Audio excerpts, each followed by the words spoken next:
topics and opinions expressed on the following show are solely those of the hosts and their guests and not those of W4WN Radio, its employees, or affiliates. We make no recommendations or endorsements for radio show programs, services, or products mentioned on air or on our web.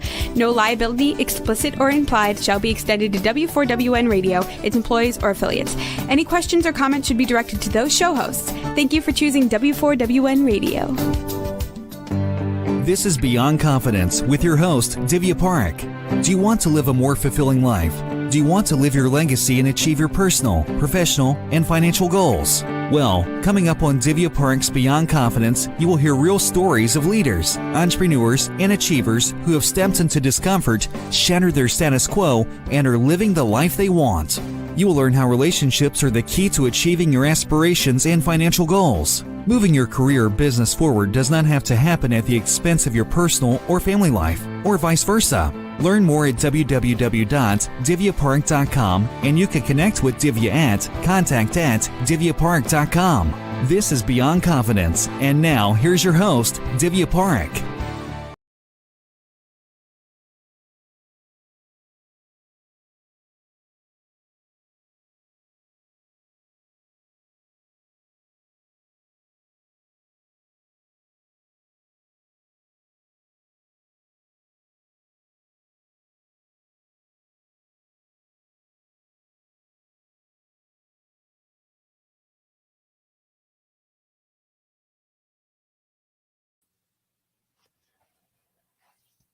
Welcome, welcome, welcome. It's that time of the week, Tuesday morning, and I love it because I get to be with you.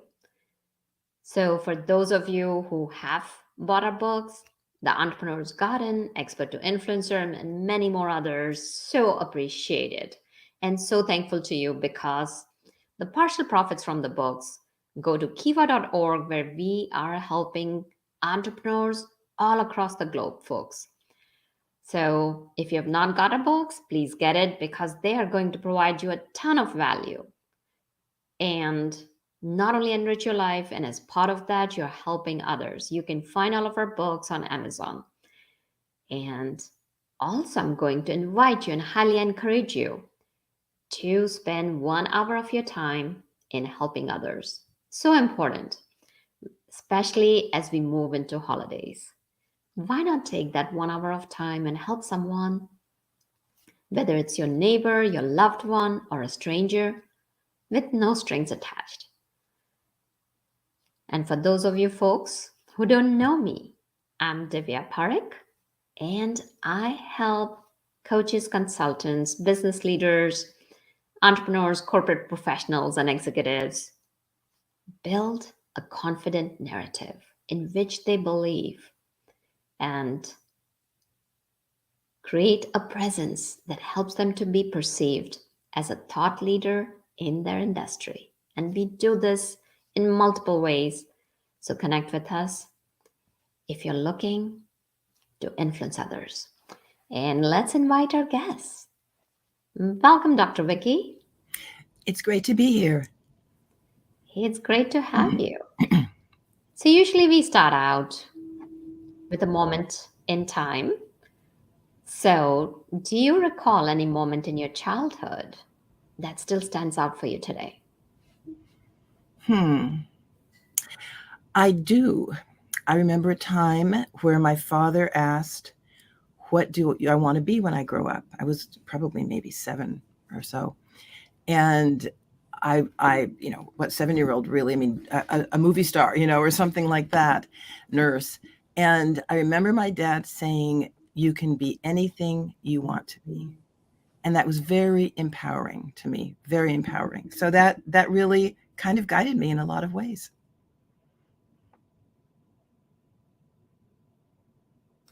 Well, that's beautiful. So as you grew up, where did your life take you? Well, my life took me to wanting to help others. I was very interested in the human body and medicine and was actually planning to be a doctor. And life took me from California, where I grew up, when my father had a stroke and my family moved to the Midwest. And I had been at UCLA, like 40,000 students, and they moved back to their hometown, which there was a school there that had 1,000 students. So I did my senior year in a very small school, which was a wonderful experience. It was different, though. It was very different. And as I went through school, it was like, well, maybe I really just want to make money. Forget the doctor thing. I want to make money. So I did graduate work, got an MBA in marketing. My bachelor's was in psychology, got an MBA in marketing and consumer behavior. And it was fun, but it was like not my love. So I went back to school and got my naturopathic degree, which is a really, really good fit for me. So it's been kind of an interesting journey. Well, sounds like it. So tell us about that time when you said, oh, I just want to make money. What prompted that? What prompted it was when my father got sick, all of a sudden there wasn't money. He had a good income and we had a nice house, and it changed on a dime. I mean, one day he was fine. He had a stroke, and the next day he wasn't.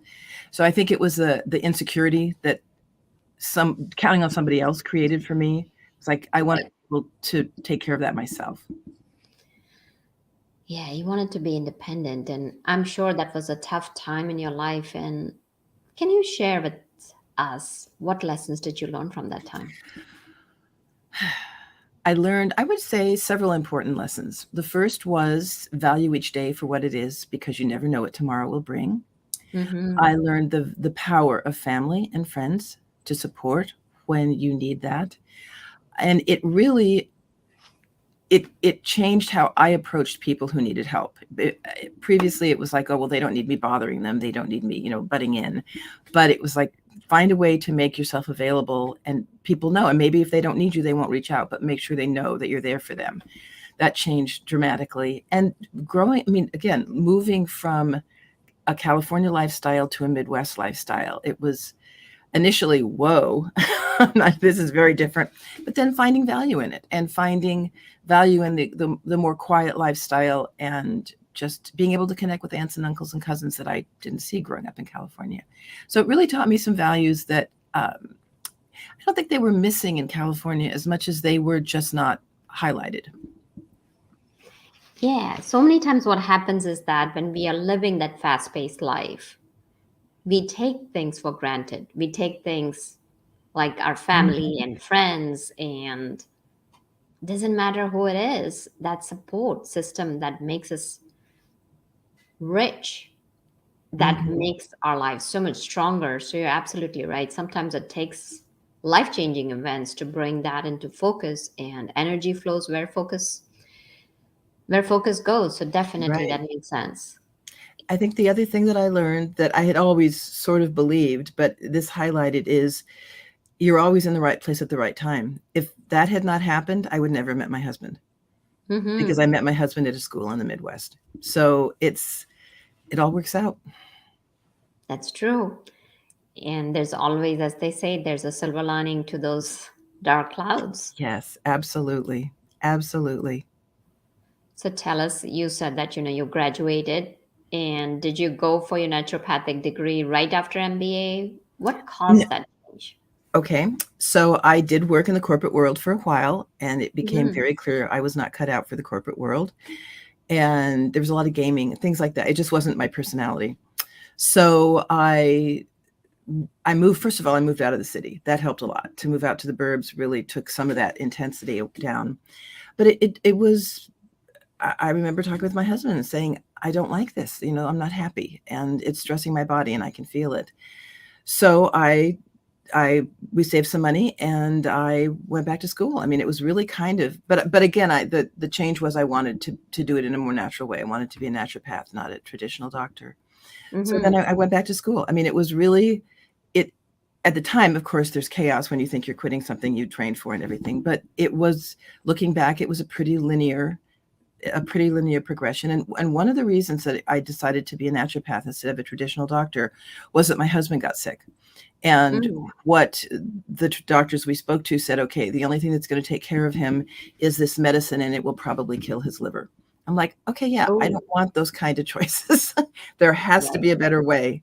And There was, and he's perfectly healthy and perfectly fine. And it really, I went ahead and studied herbalism. I'm a master herbalist too. And so it was just, his illness is what totally diverted the path.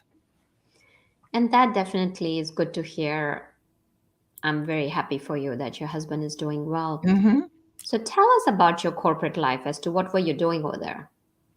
Well, I was in advertising, and Mhm. I was an account exec for Kraft Foods. And I think what shifted for me, I mean, it was exciting, it was fun, and I met some amazingly wonderful people. It was a great company to work for. But I remember going to a Christmas party, and when you're at a party like that, you gather in groups, and it was like, instead of being ourselves, we were the brand we worked on. Well, I'm on dog food, I'm on mayonnaise. So it was, I was missing the depth that I liked. So I think that was part of the awareness that maybe things would shift. So tell us about your emotions and feelings, what you went through that time. You said that, we became the brand that we worked on. Mm-hmm. So Well, did you lose yourself into it? no, And no, how did you no. realize? It was that was what we were talking about. There was so much going on in the world. There was so much going on in the city.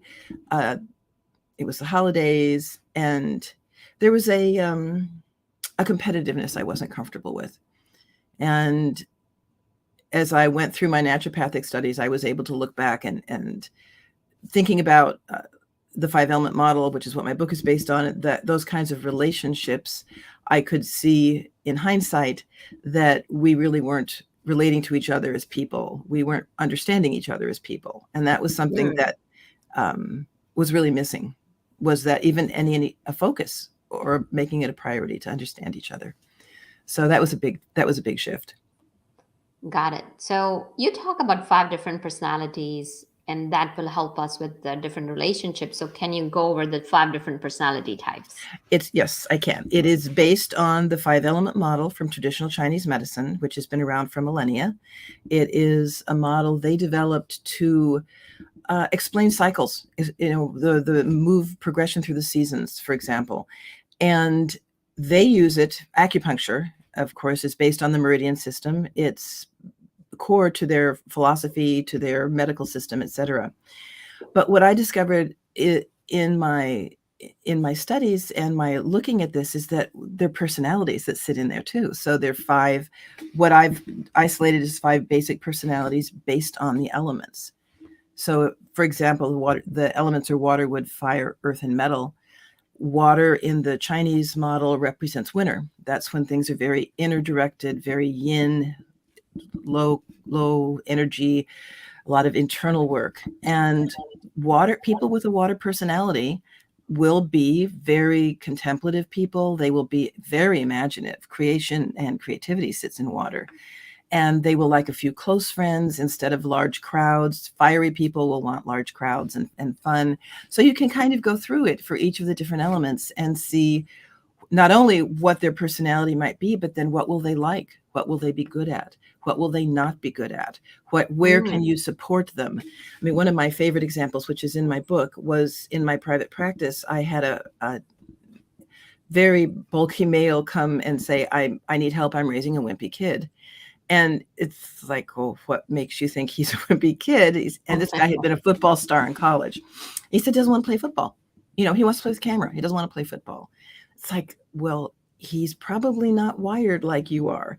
And as I work with the boy, he was a water personality. The dad was a wood personality. Wood people are, make it happen, get it out there, do it type of people. And once this dad got it, and I really give him credit because he really sunk into it and said, okay, he isn't like me. He's not, we tend to do that. We'll look at people through our own filters. But once he started looking at his son as who his son was and who his son was wired to be, then he was like, oh, okay, great. He bought them both cameras. They went out and they did, nature shoots and different things. And that boy is a professional photographer right now. Mm. So it really, his understanding of how his child was wired and what what that meant in terms of priorities and skills and passions and dislikes, that just changed how he parented, and it helped the boy be who he really was meant to be. Yeah, that's such a powerful story, because when you understand somebody, then you are helping them develop into who they Especially, are, rather yes, than rather than making them something they're not. And you definitely don't want, whether it's your employees or whether it's your clients as you're helping them, you don't want them to become someone that you think they should be. And as you exactly. mentioned, And they yeah, can't. They really can't. I mean, I believe that we carry this personality in our energetic wiring, and it's there whether we like it or not. I mean, there are times it's because I'm a wood personality. It's like, oh gosh, I'm going to be pushy again, or oh gosh, they're going to think I'm being bossy. Oh, that kind of a thing. But it's really how I'm wired, and you can't deny that. And so the goal for me is to build on the strengths that personality brings and watch out for the pitfalls. I mean, I do try and not be bossy. I do try to be part of a group, not, the one saying do this, do that, whatever. So it's an understanding yourself, I think, is the first step in getting along with people. And then understanding that person. And then most importantly, which is again a beauty of the 5-element model, it not only describes these elements, but it describes how they interact. Think about in nature. Water feeds wood, so that's great, but water puts out fire. So a relationship between a water and a wood person is going to feel very different than a relationship between a water and a fire person. So if we can understand that, that helps in getting along as well. yeah, no, absolutely. So why don't you provide a brief description of the 5 personality styles, like, using some public figures so that people can kind of get Okay. along? Okay. So water personalities, again, they're interdirected. That's where a lot of yin energy sits. They will love free time. They will love deep discussions. They're very philosophic. They're very creative. And let me just back up and say, we have all 5 of them.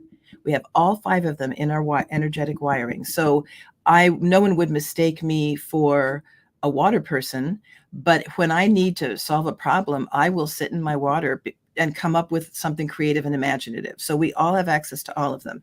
But if we're not thinking about it, we lead with our dominant one. So they're going to like deep discussions. They're not going to like tight schedules. They're not going to like budgets or structure. Water likes to flow. Water will flow anywhere and everywhere it can possibly flow. Water people don't tend to be very linear. Let's think of creative, artistic. Vincent van Gogh would be a great example of a water person. The whole creativity, happy by themselves, happy, talking to their muses. That would be a water personality.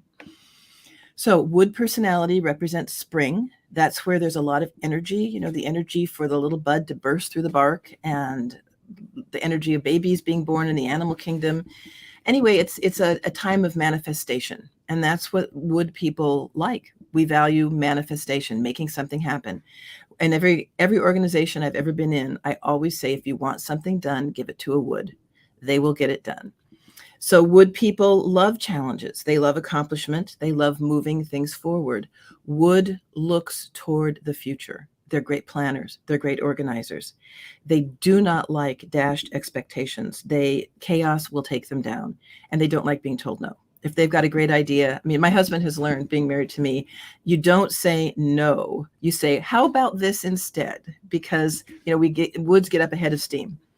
So any professional athlete probably has a lot of wood in them. Politicians usually have a lot of wood, a lot of drive to get out there and share their mind. And woods generally care about making things better for people. So that is also kind of goes hand in hand with the way a lot of politicians talk. So that would be wood people. And if you think about it, water feeds wood. So relationships between water and wood people will have a nurturing quality instead of a controlling quality. So let's go to fire. The fire personality is summer. Everything's out there. Everybody's having a good time. We're laughing. We're enjoying life. And that's a fire person. Someone who giggles all the time, who's always happy to see anybody, who's happy to see the dog. I mean, fire people are usually the people, we all have it. So you'll see a lot of politicians use fire to be engaging and connecting, because that is where initial connection sits, is in the fire element. You go to a party and it's like, whoa, I really like this person. And you sit and you talk a lot. Now, will you ever see that person again? It depends. But that initial connection, that initial, gee, this is a fun person to talk to. Comedians, anybody that's a comedian will have a lot of fire energy. Anyone that is a speaker that has a lot of the rousing, let's go do this type of thing, has a lot of fire energy. Little children usually have a lot of fire energy. So they will, you'll be following them around the house a lot. So again, we'll go back to the example. While a wood person might find a relationship with a water person to be nurturing because water feeds wood, a fire person might find a relationship with a water person to be like they're raining on their parade, and in some ways they will be. But it's very important because fire can burn itself out. So the wisdom of the model is, yes, there is a way to improve your energy flow if you need it, and there's a way to help scale it back if you need that support as well. And it's all in these relationships, in these elements. So then going around the 5-element model, the next one from fire is earth. Earth is not a season. Earth is the solstices and the equinox. It's about balance. The wise ones knew that it's not always about movement. Sometimes it's about stability. So earth people are the stability of the home. They care about nurturing, and they like families. They like decorating. They like cooking. A really great chef has a lot of earth energy because food is their playground. So if any good teacher you had, any nurse, has a lot of earth energy. They care about other people, sometimes more than themselves, which is a lesson that earths learn usually, is that you are as important as the people that you love and that you care about. Any relationship that lasts, has a good, strong stability, is building on earth and can see you through almost anything. So then the last of the elements, which represents autumn, the time where we start turning inward again, is the metal element. Metal sits at the end of the cycle. So they are able to look back, whereas a wood personality looks forward and plans. A metal personality can look back and tell you exactly what happened, what the lesson was, and what is of value. What do we want to take forward into the next cycle? So they're analysts. Lawyers usually use a lot of metal energy. Accountants, anything that needs to be precise or detailed. Metal people love understanding how things work. I mean, they really are like, okay, let's figure this out. And they don't like being wrong. They don't like clutter. They like streamlined. They like sticking to a schedule and not feeling like they run out of time. So, and knowledge and protocol, this is the right way to do something, is something a metal would say. So this is very powerful to know, Vicki. So can you share with us, like you mentioned that everybody has all the 5 different elements. Mm-hmm. So, and yet you can kind of see like, like any other personality types. I mean, there's so many different personality assessments existing in the corporate world, in the business world. Mm-hmm. There's always that one type that is predominant. It depends on let's say if, or not predominant. So how is it? Okay. So let's say a person knows like, okay, I've got this 5 elements. How do they take that, and what is the interaction between the different elements or between different people? And feel free to use your model if you have one. Okay. So in the 5-element model from Chinese medicine, every element supports another element, and they call it a control cycle, but will help take energy out of another element. And the whole goal of this model, in its brilliance, is balance. It's always about balance and stability. So for someone working in the corporate world, you would want stability in your office. And you also want to play to people's strengths. Why hire someone who's giggly and outgoing and a fiery person and say, okay, now you need to go over there in that office by yourself and work and, balance all these books. That is going to be a horrible job for that person. Whereas if you want someone to go out and sell your product, you want someone that has a lot of fire energy because they make quick connections, they engage easily, they talk quickly, and they are enjoyable to be around. So in the corporate world, I think it really matters that you understand the people that you're hiring and you hire people to play to their strengths, you don't ask them to do something they're not wired to do. In personal relationships, I'll use my own. You've got, I'm a wood personality. My husband is a metal personality. In nature, metal chops wood. That's on what's called the controlling cycle. So it can be controlling, and I can tell you it can feel controlling. But my favorite example is when we were young, and before I understood this model, I'm a do it person. So I got up the day after Christmas and decided I wanted to knock a wall out between the living room and the dining room so that it was more open and more of a flow. And my wise, measured metal husband looked at me and said, "You realize you're going to create a lot of dust. The Christmas tree is still up, and you will be dusting every single ornament on that tree. So I don't think this is a good time to knock a wall out." And he was 100% right. And I mean, I would have been like, yeah, let's throw let's go. And so his wisdom, he chopped my wood. He pulled it back, and in a very kind way, because metal people are incredibly kind. He helped me understand that perhaps wasn't the best idea I'd ever had. So, and I remember probably the first time I realized that we were very different. We had only been married 2 weeks, and we were driving from Chicago to LA for my best friend's wedding.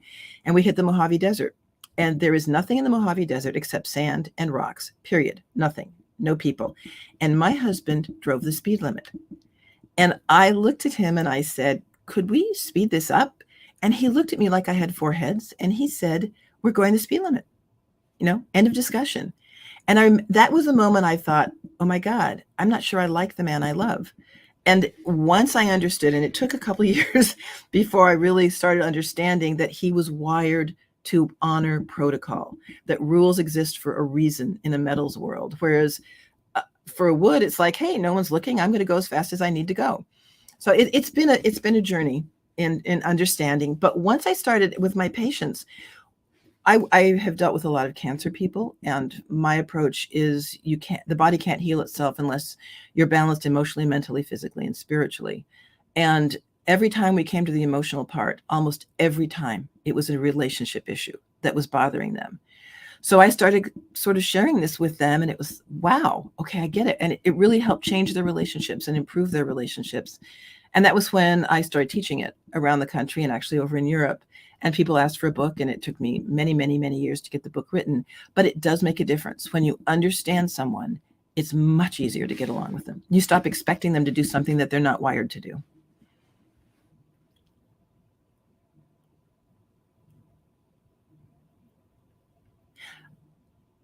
Divya, I can't hear you.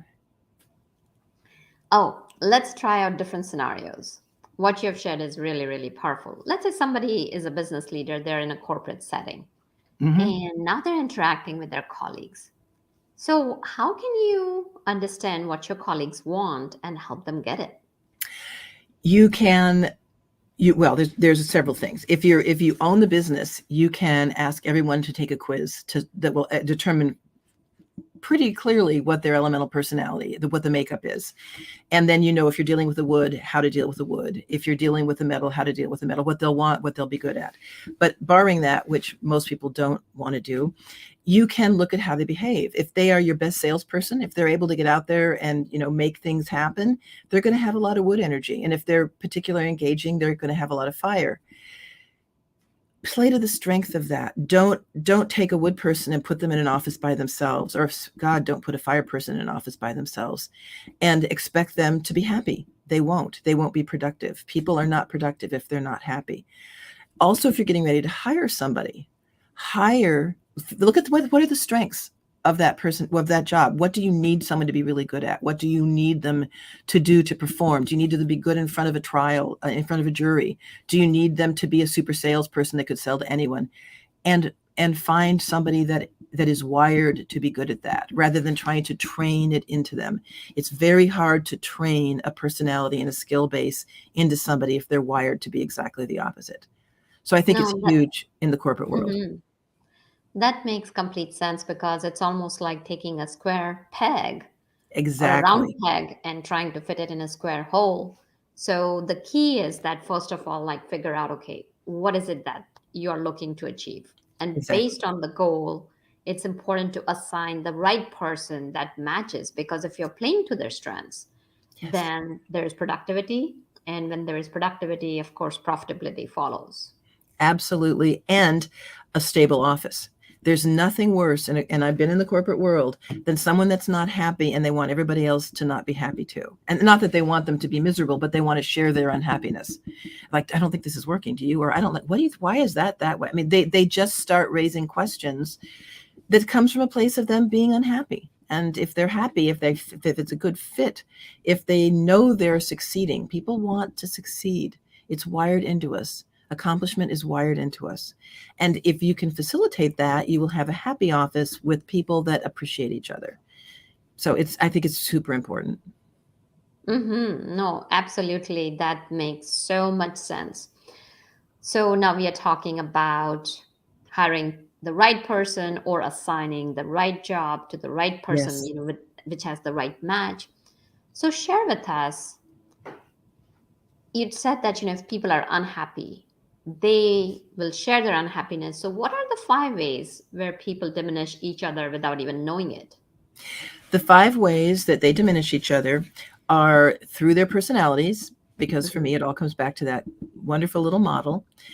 A water person may be very attracted to a fire person because water is quiet, inner directed, fire is loud, outer directed. And this is something that it's almost like a fish coming to the surface of the water and seeing the sun for the first time. It can just be, amazing.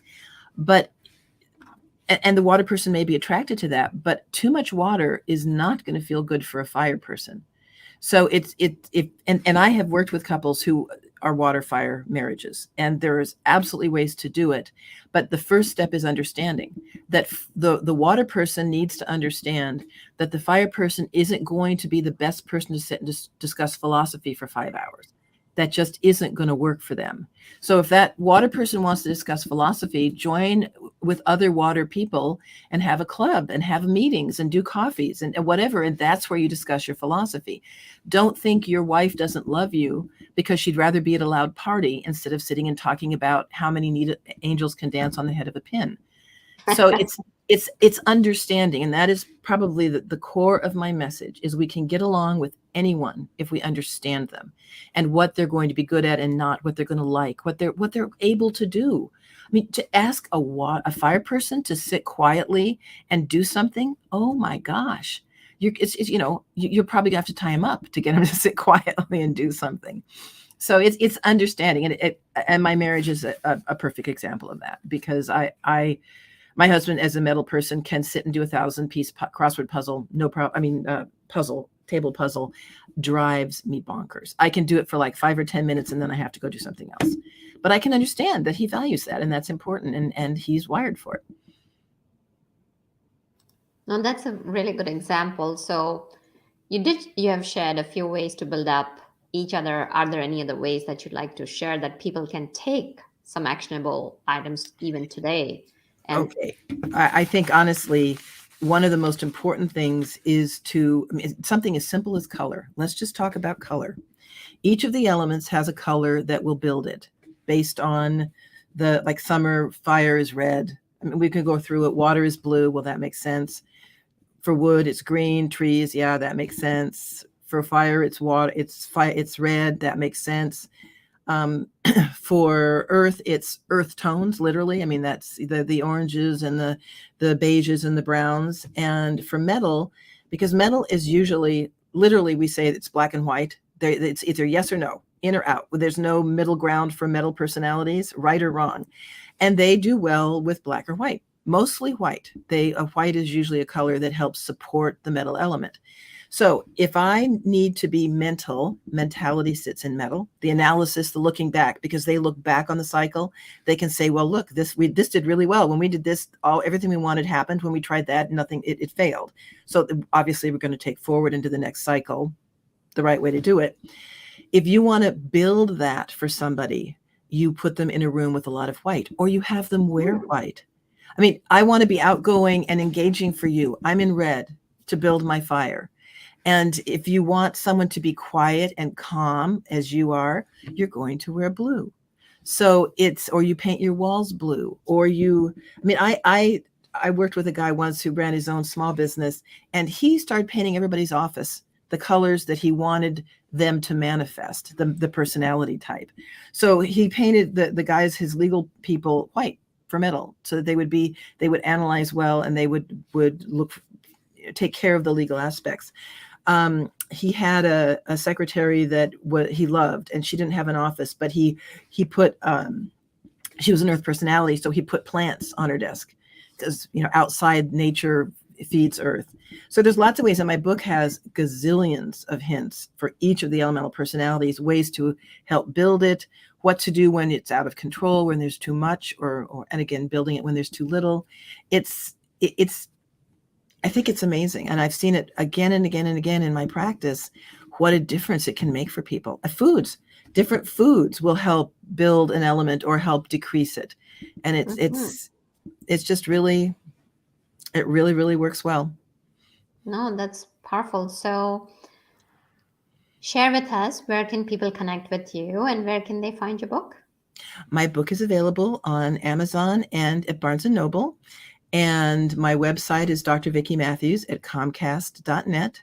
You can write me there, Vicky at Dr. Vicky Matthews. And I love talking to people. I love sharing this. Obviously, I'm passionate about it. But part of the passion comes from knowing it works, seeing how big a difference it can make for people. I talked about the dad who understood his son better. I had a mom who was an earth. Oh my gosh, she loved her family. She loved her home. She loved to cook. And her daughter didn't want to learn how to cook. Her daughter wanted to hang out with her friends.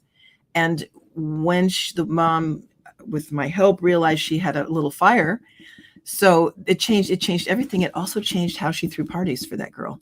She, instead of a couple of close friends going to a movie, sitting in the dark and everything, which was not feeding the girls fire, she had more girls, like parties in the backyard that were fun and outgoing. And it just understanding makes a huge difference. Nobody gets along with everybody all the time, but if you understand them, you can get along with everybody all the time. And that's what matters to me, is that people learn to understand themselves first and foremost, and understand the people in their life. Then you can play to their strengths. You can help them be strong. You can play to your own, and you can get along. Absolutely. That definitely makes sense. So thank you for sharing. And any last couple of tips that you want to share with our listeners? I think I would encourage people to understand themselves first. To try and be something that you're not is very, very hard, and you will not be happy. If you understand what you're good at, or you secretly want to be an artist, maybe you're secretly a water person, or you tend to look around and be hypercritical. Maybe you're an out of balance metal person, and my book contains dozens and dozens of ways to bring each of the elemental personalities back into balance. And once you get that, you not only understand yourself, but you understand the people around you, the way the world is, and it will help chart your path through your life with greater ease, happiness, and confidence. And I think that's something we all could use. Absolutely. Well, thank you for joining us, Vicky. It was a pleasure having you. Thank you. It was a great joy to be here. Oh, absolutely. And thank you, audience, for joining us, because without you, the show would not be possible. Reach out to us as to how can we support you. Excel in your life, live the life you want, and achieve your dreams and achieve the success that you deserve. Thank you, Juan, for making this show technically possible. And we'll see you next time, next Tuesday. Until then, take care and be well. Thank you for being part of Beyond Confidence with your host, Divya Parekh. We hope you have learned more about how to start living the life you want. Each week on Beyond Confidence, you hear stories of real people who have experienced growth by overcoming their fears and building meaningful relationships. During Beyond Confidence, Divya Parekh shares what happened to her when she stepped out of her comfort zone to work directly with people across the globe. She not only coaches people how to form heart connections, but also transform relationships to mutually beneficial partnerships as they strive to live the life they want. If you are ready to live the life you want and leverage your strengths, learn more at www.divyaparekh.com. And you can connect with Divya at contact@divyaparekh.com. We look forward to you joining us next week.